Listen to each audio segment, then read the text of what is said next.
south of the communications antenna on the Virginia Department of Transportation's property, south of the former Citgo gas station, and directly over the Route 27 overpass bridge to hit the light poles and enter the building entirely on the bottom floor. Take special note of the location of the bridge and the depicted trajectory of the plane.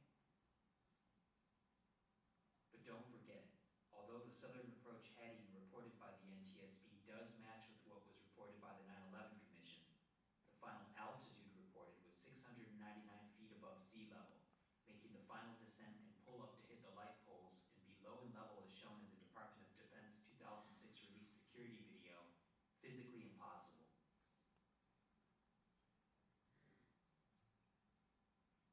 Number 3, the physical damage starting with the down light poles as depicted by defense contractor Integrated Consultants and cited on the official government website, america.gov.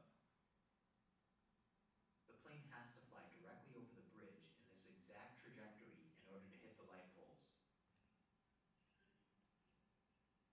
Light pole 1 on the south edge of the bridge allegedly speared the windshield of Lloyd England's taxi cab.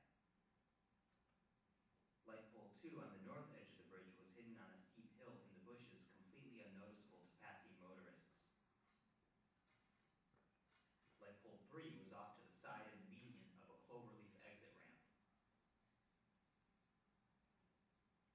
Light pole 4 was concealed on a decline with a guardrail in front of it. Light pole 5 was also concealed on a decline. So the exact location of the light poles is only acknowledged by corporate proxy, as they have failed to address this in any official report. In fact, the Virginia Department of Transportation is in control of light pole maintenance, and when asked via Freedom of Information Act requests, they denied having any documentation as to the exact location of the poles that were allegedly downed on 9/11 and later replaced. The reason the exact location of the downed light poles and taxicab is so important is because it establishes the required location and trajectory of the plane down to the foot. Even a minor deviation in approach would have left one or some of the light poles untouched and resulted in a different damage pattern.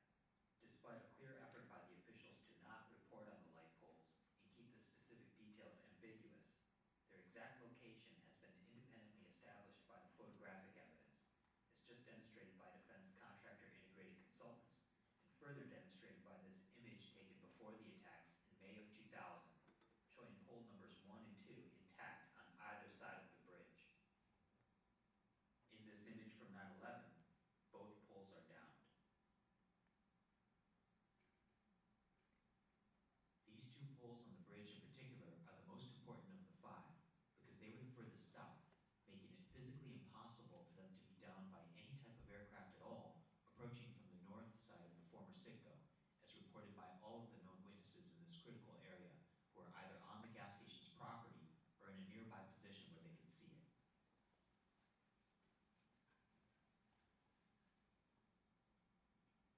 Okay, so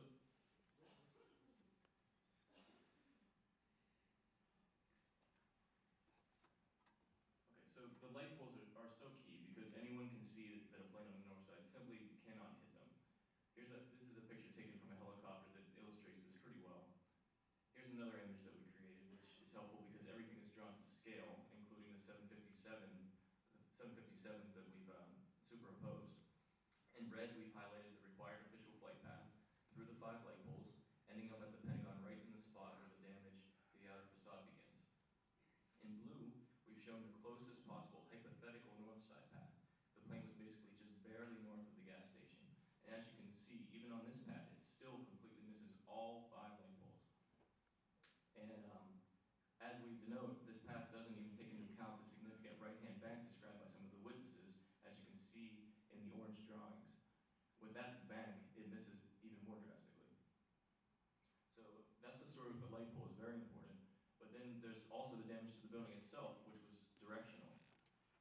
The directional damage to the building was officially acknowledged from very early on. This is a slide that was used by Lee Ebby in the Department of Defense news briefing given by Ebby on September 15th, 4 days after 9/11. The section of the Pentagon that was damaged actually had been undergoing a renovation in the 3 years leading up to 9/11. Lee Ebby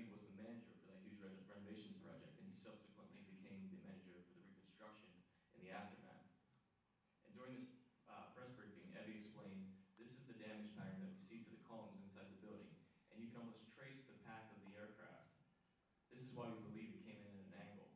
The key here is the red dots are where the columns are missing or cut completely. Now, shortly after that, a team of engineers were given some access to the building, and they spent several months analyzing the damage. And in 2003, January, they published a report on their findings called the Pentagon Building Performance Report, also known as the ASCE report. And here's an image taken from page 53 of that report. As you can see, it's very similar to the one that Lee Evey used on September 15th, 2001.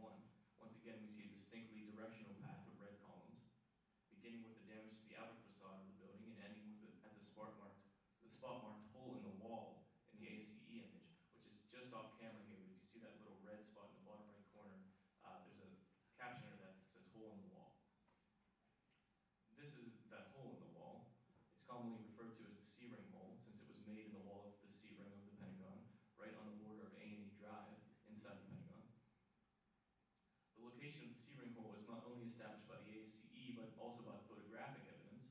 Here we see an overhead image which shows both the damaged facade, or the alleged entrance hole, and the alleged exit hole in the C-ring. Now what we've done here is we've overlaid that ASCE image on top of the previous image that I showed you, with everything drawn to scale. As you can see, the directional damage to the building itself lines up with the light pole damage. The fuselage of the plane lines up pretty much exactly with the C-ring hole. So this is the official flight path. This is where the plane absolutely has to be, plain and simple. Now going back to my previous image, you'll notice that at the Pentagon itself, we've inserted planes impacting from the required official south side flight path in red, and also the north side flight path in blue. But remember, that is the closest possible hypothetical north side flight path, and it's only described as being that close to the station by one witness. Most of them describe the plane as being considerably further north, and some also describe it in a significant right-hand bank.